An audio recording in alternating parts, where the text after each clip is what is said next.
अस्सलाम वालेकुम दोस्तों, आप देख रहे हैं माई न्यूज़ डॉट टीवी और मैं हूं अली मुमताज़ एडवोकेट। आज हम बात करेंगे पाकिस्तान की तारीख में सबसे बड़ा डी सीट होने वाला एमपीएस का जो दौर था वो 2022 में आया और 20 इलेक्टेड और 5 सिलेक्टेड एमपीएस को यकमुश्त डी सीट कर दिया गया क्योंकि उन्होंने आर्टिकल 63A की खिलाफ वर्जी की थी और अपने कायद के पार्टी पॉलिसी की खिलाफ वर्जी करते हुए अपनी पार्टी पीटीआई के उम्मीदवार के खिलाफ हमजा शहबाज को वोट दिया, जिस पर इलेक्शन कमीशन ऑफ पाकिस्तान ने इन्हें डिफीट कर दिया। तो इसी सिलसिले में आम ज़िमनी इंतखाबात 20 हल्कों में होने जा रहे हैं। आज हम बात करेंगे सूबाई असम्बली का हल्का PP 167, लाहौर 24, जिसमें पिछले इलेक्शन में 2018 में पीपल्स पार्टी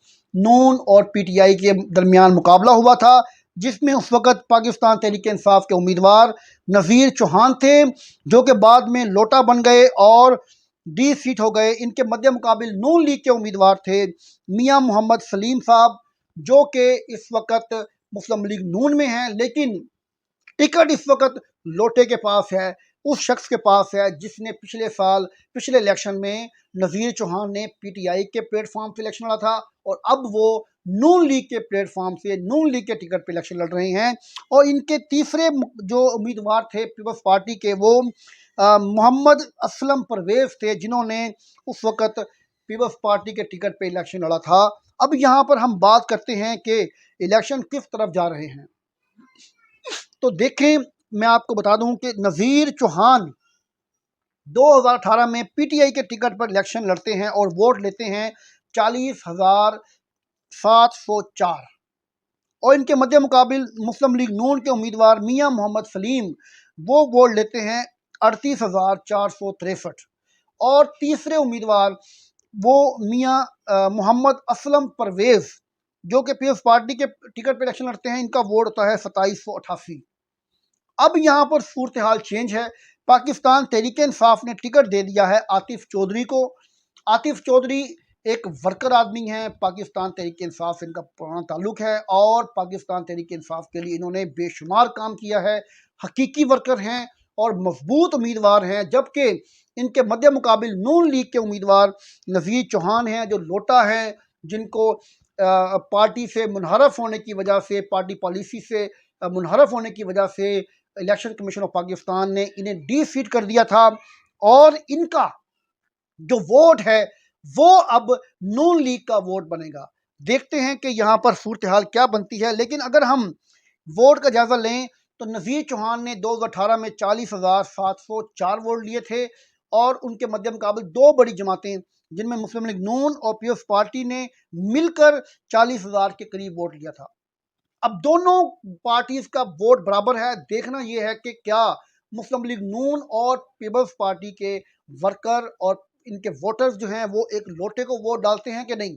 दूसरी तरफ 40,704 वोट पीटीआई का जो वोट है वो तो पेट वोट है, वो खड़ा है।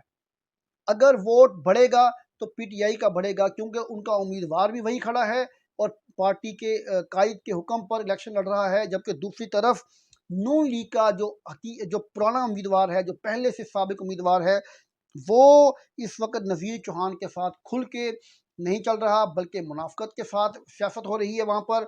वो कभी भी नहीं चाहेंगे कि हम लोग जब हारने के लिए हम हों और जीतने के लिए लौटे। तो ये ऐसी सिचुएशन में मैं समझता हूँ कि मुस्लिम लीग नून के उम्मीदवार के लिए जीतना बड़ा मुश्किल है, क्योंकि महंगाई और हर तरह से पाकिस्तान में जो अनसर्टेनिटी है, ऐसी सूरत हाल में पीडीएम के उम्मीदवार का जीतना बहुत मुश्किल है। ख़ास तौर पर मुस्लिम लीग नून के टिकट पर इलेक्शन लड़ने वाला कोई भी लोटा इतनी आसानी से इलेक्शन नहीं जीत सकेगा, जबकि उसके मध्य मुकाबिल हकीकी पार्टी का वर्कर इलेक्शन लड़ रहा हो। तो मैं समझता हूँ कि इस सूरत हाल में इस वक्त आतिफ चौधरी पाकिस्तान तहरीक इंसाफ के उम्मीदवार ज़्यादा मजबूत हैं और उनके मध्य मुकाबिल नज़ीर चौहान जो हैं वो कमज़ोर उम्मीदवार हैं और यहाँ पर पीटीआई की पोजीशन बेहतर है। जीत पीटीआई की होने के ज़्यादा चांसेस हैं और देखते हैं आने वाले इलेक्शन में, आने वाले दिनों में हालात किस तरफ जा रहे हैं। लेकिन पीटीआई की कैंपेन इस वक्त अरूज पे है। मद्दे मुकाबिल लोटा नज़ीर चौहान जो है वो लोगों से मुँह छिपाता फिरता है, जहाँ जाता है वहाँ पर उसको लोग सवाल करते हैं और इसको जवाब नहीं आता। ये थी दोस्तों मेरी आज की वीडियो PP 217 के बाद PP 167 लाहौर 24 हल्के के बारे में। इंशाल्लाह बाकी हल्कों के ऊपर भी हम बात करेंगे और मैं अपने व्लॉग्स में हर हल्के के ऊपर बहस करूँगा, आपको बताऊँगा कि क्या सूरत हाल है। दोस्तों इजाज़त दीजिए, अल्लाह हाफ़िज़।